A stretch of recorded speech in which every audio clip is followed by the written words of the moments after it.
Hello, my name is Angela Nielsen. I'm the head of History and Politics at Wetherby Senior School. Welcome to this Year 9 option evening video. I'm here to tell you about what will be studied at GCSE. We are covering the OCR GCSE course. It's called Explaining the Modern World. It comes in three parts. The first part is international relations, the changing international world from 1918 to 1975. So we do this in two parts. We look at all the events up to appeasement. So we look at the Treaty of Versailles and all the events that lead to the war starting again in 1939.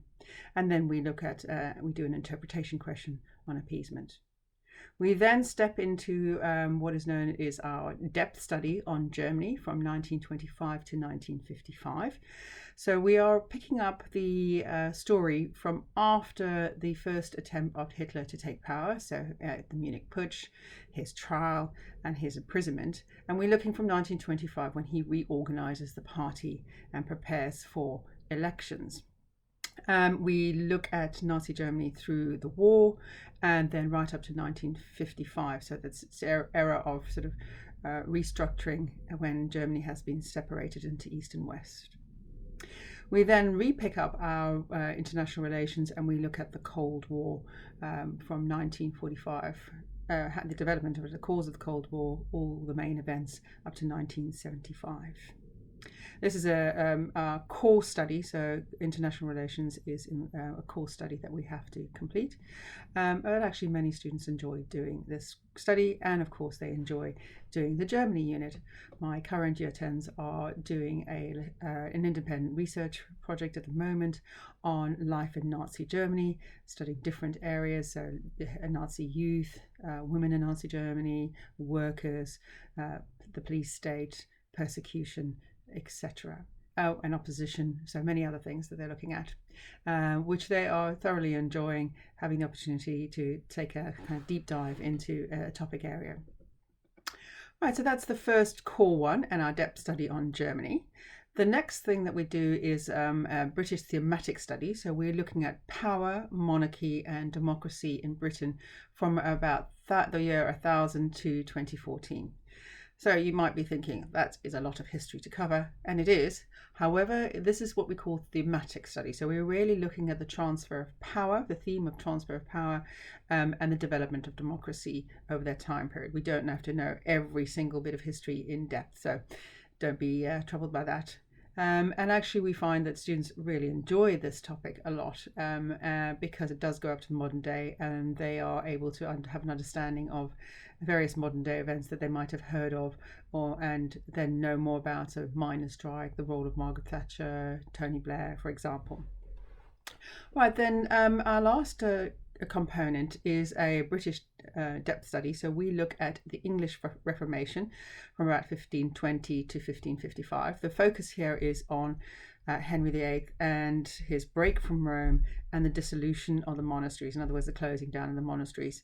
And here we're looking at his level of, why he had to do that, and also, of course, the consequences of his actions and who supported and who did not support that. Then we do a study on castles, which is known as forms and functions, again, the year about 1000 to 1750. We are lucky in that we know in advance which castle it is, so we will be looking at Kenilworth Castle. And indeed, we take a trip to Kenilworth Castle. At the moment, I'm organising a trip in the summertime for the current year 10s to Kenilworth Castle. And we will be guided by an OCR professional, taking us around to look at what is important and what is relevant to the exam. And in the summertime, students embark on a summer project so that they can fully engage with what is required for knowing and understanding about Kenilworth Castle. So those are the three topic areas. Now, the way that this subject works is that there are 3 exams to write. So for the International Relations and Germany Depth Study, it's an hour and 45-minute paper. For the power, it's an hour paper. And then for the Reformation and castles, it's 1 hour, 15 papers. So you've got 3 exam papers to write. So that is quite grueling. As I said, a lot to cover. So the type of student that would be interested in taking GCSE history would definitely be somebody who is interested in history, somebody who's very curious, somebody who asks a lot of questions, and actually somebody who enjoys discussing and debating, because there is plenty of opportunity for that in our study of history. Many students who take up GCSE history are curious and enjoy making connections between what we've studied, what is happening today. So that level of curiosity is very important to your knowledge and understanding and enjoyment of the subject. There are, of course, lots of challenges with doing a GCSE history. The most important one, I think, is that you have a lot of content to cover in a very short space of time. So you do need to be somebody who's interested in the subject, who's motivated to do this work. So you are making a lot of notes in the lesson. You've got to do your homework, and you've got to be quite independently driven. And then obviously I've already talked about the grueling nature of the exams. The other thing is that you have to be somebody who enjoys writing, because there is a lot of writing to do, and that is not a myth, that is a truth about history.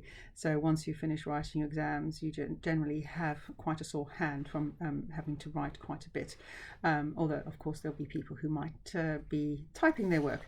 Anyway, so that's something to consider, that there is a lot of writing, a lot of information to absorb very quickly, and there's also, I think, every exam paper is different, has different requirements.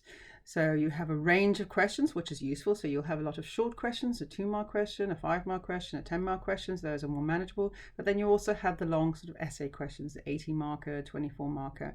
You have source questions, but as I said already, we've been developing those skills in Year 9, looking at source questions. We know how to analyze those already. Then there's also the interpretation questions, and those are probably one of the most difficult. But once you understand the format of answering it, then it becomes a lot easier, and you understand all the different interpretation again, then it becomes easier than you think once you've absorbed that. So there's a range of questions, a lot of different things to learn, a lot of different styles, exam techniques, but once you've conquered that, then there is the road to success. Right, so one thing to also feel a bit confident about is that we have been practicing a lot of these skills in Year 9, so that's good to know. So source questions I've already mentioned.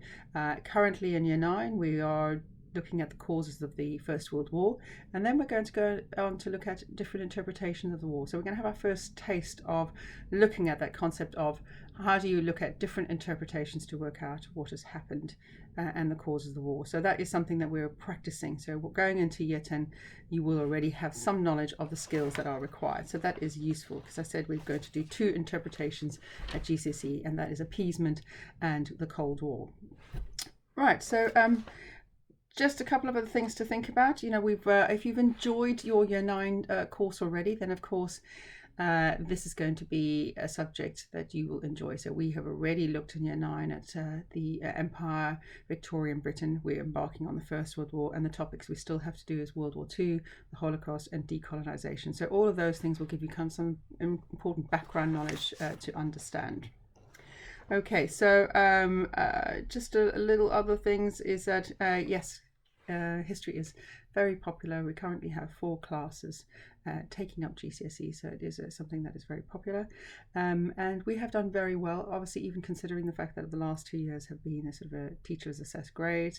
But we have students who do incredibly well. We have a very committed staff team that work with me, and we help our students to understand what is required for the exams, but also just really to enjoy learning about history.